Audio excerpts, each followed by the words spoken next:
Welcome to News 7 channel. Doctor BR Ambedkar Konaseema జిల్లా ఆత్రేయపురం గ్రామానికి చెందిన యాతం శ్రీనివాస్ జనవరి 28న రాజమండ్రి రవి హాస్పిటల్లో మత్తుమందు వికటించడం వల్ల మృతి చెందారు.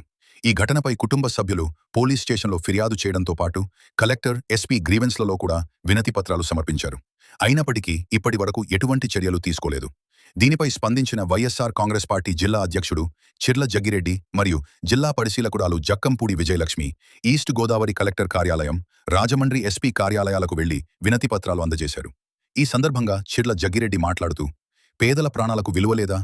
40 రోజులైనా న్యాయం ఎందుకు జరగలేదు అని ప్రశ్నించారు. ఆ కుటుంబానికి న్యాయం జరిగే వరకు పోరాటం కొనసాగిస్తామని, అండగా ఉంటామని తెలిపారు.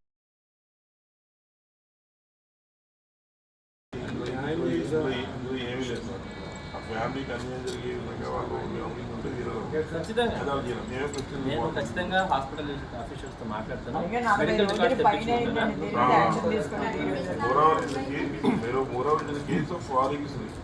డెఫినెట్లీ డిఎంహెచ్ఓకి లెటర్ పెడతాను. ఆ రోజు ఏం జరిగిందని కన్సర్న్ డాక్టర్ ఎవరు ఇన్ఛార్జ్ ఉన్నారు, ఆ లెటర్ అన్నీ వస్తాయి.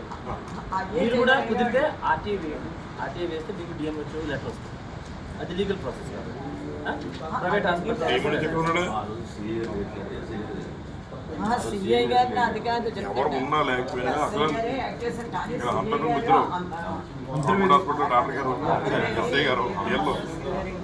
సిఐ గారి గొడవ ఏంటంటే 40 days జరుగుతుంటే మీరు మీ వాళ్ళు కంప్లైంట్ పెట్టారన్నప్పుడు కూడా you have not taken any action till today.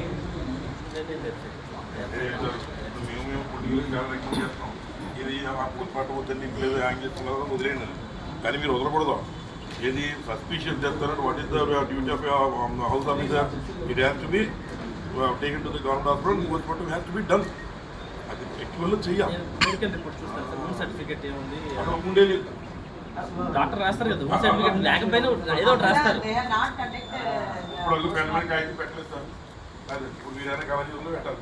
మీరు ఎక్కడ ముందు చేశారు? విజయవాడ చేశారు. ఎస్పీ గారికి నోటీస్ కూడా నేను ఎస్పీ గారికి ఎవరు వచ్చిందో చెప్పండి. మండలంలో మరి ఎవరైతే పట్టుకూటి కోసం అనునిత్యం మరి తాపీ మిస్త్రిగా ఉంటున్నటువంటి ఒక వ్యక్తి యాతం శ్రీనివాస్ అబ్బీస్ అనేటువంటి వ్యక్తి, అతను ప్రతినిత్యం 10 మందికి కూలి పనులు కల్పిస్తూ అతను జీవనం సాగిస్తున్నాడు. అటువంటి ఆయన ఒకరోజు కొంత కడుపు నొప్పి రావడం, అక్కడి నుంచి రాజమండ్రి రవి హాస్పిటల్కి రావడం, వారేమో అక్కడ ఆపరేషన్ చేయాలని చెబితే హాస్పిటల్లో లోపల తీసుకెళ్ళడం జరిగింది. హాస్పిటల్లో లోపలికి వెళ్ళిన తర్వాత అసలు డాక్టర్ గారు ఇంకా కత్తి ఆ పేషెంట్ మీద పెట్టకుండానే ఎనస్థీషియా ఇచ్చిన వెంటనే చనిపోయినటువంటి మాట వారు చెప్తున్నారు. ఆయన చనిపోయి సుమారు 4-5 గంటలు గడిచినా కూడా వారు